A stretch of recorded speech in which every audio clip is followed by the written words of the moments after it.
Chapter 45.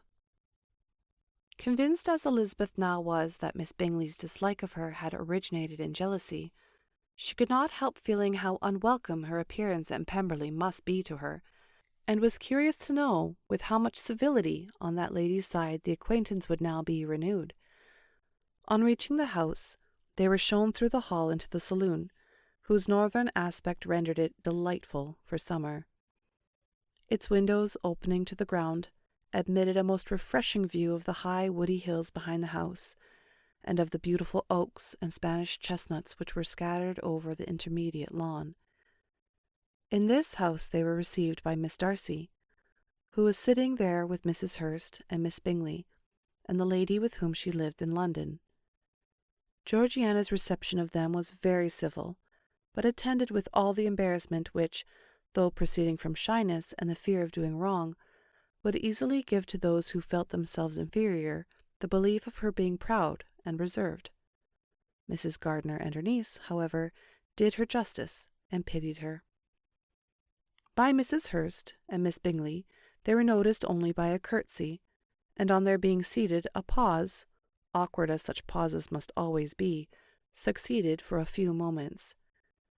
It was first broken by Mrs. Ainsley, a genteel, agreeable-looking woman, whose endeavour to introduce some kind of discourse proved her to be more truly well-bred than either of the others, and between her and Mrs. Gardiner, with occasional help from Elizabeth, the conversation was carried on. Miss Bingley looked as if she wished for courage enough to join in it, and sometimes did venture a short sentence, when there was least danger of its being heard. Elizabeth soon saw that she was herself closely watched by Miss Bingley, and that she could not speak a word, especially to Miss Darcy, without calling her attention. This observation would not have prevented her from trying to talk to the latter, had they not been seated at an inconvenient distance, but she was not sorry to be spared the necessity of saying much. Her own thoughts were employing her. She expected every moment that some of the gentlemen would enter the room. She wished, she feared, that the master of the house would be amongst them, and whether she wished or feared it most, she could scarcely determine. After sitting in this manner a quarter of an hour without hearing Miss Bingley's voice, Elizabeth was roused by receiving from her a cold inquiry after the health of her family. She answered with equal indifference and brevity, and the others said no more. The next variation which their visit afforded was produced by the entrance of servants with cold meat, cake, and a variety of all the finest fruits in season. But this did not take place till after many a significant look and smile from Mrs. Ainsley to Miss Darcy had been given, to remind her of her post. There was now employment for the whole party, for though they could not all talk, they could all eat, and the beautiful pyramids of grapes, nectarines, and peaches soon collected them round the table. While thus engaged, Elizabeth had a fair opportunity of deciding whether she most feared or wished for the appearance of Mr. Darcy, by the feelings which prevailed on his entering the room, and then, though but a moment before she had believed her wishes to predominate, she began to regret that he came. He had been some time with Mr. Gardiner, who, with 2 or 3 other gentlemen from the house, was engaged by the river, and had left him only learning that the ladies of the family intended a visit to Georgiana that morning. No sooner did he appear than Elizabeth wisely resolved to be perfectly easy and unembarrassed, a resolution the more necessary to be made, but perhaps not the more easily kept, because she saw the suspicions of the whole party were awakened against them, and that there was scarcely an eye which did not watch his behaviour when he first came into the room.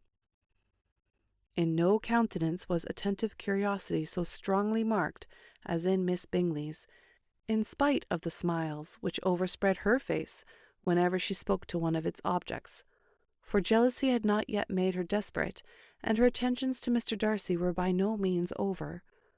Miss Darcy, on her brother's entrance, exerted herself much more to talk, and Elizabeth saw that he was anxious for his sister and herself to get acquainted, and forwarded as much as possible every attempt at conversation on either side. Miss Bingley saw all this likewise, and, in the imprudence of anger, took the first opportunity of saying, with a sneering civility, "Pray, Miss Eliza, are not the shire militia removed from Meryton? They must be a great loss to your family." In Darcy's presence she dared not mention Wickham's name, but Elizabeth instantly comprehended that he was uppermost in her thoughts, and the various recollections connected with him gave her a moment's distress. But exerting herself vigorously to repel the ill-natured attack, she presently answered the question in a tolerably detached tone. While she spoke, an involuntary glance showed her Darcy, with a heightened complexion, earnestly looking at her, and his sister overcome with confusion and unable to lift up her eyes. Had Miss Bingley known what pain she was then giving her beloved friend, she undoubtedly would have refrained from the hint, but she had merely intended to discompose Elizabeth by bringing forward the idea of a man to whom she believed her partial, to make her betray a sensibility which might injure her in Darcy's opinion, and, perhaps, to remind the latter of all the follies and absurdities by which some part of her family were connected with that corps.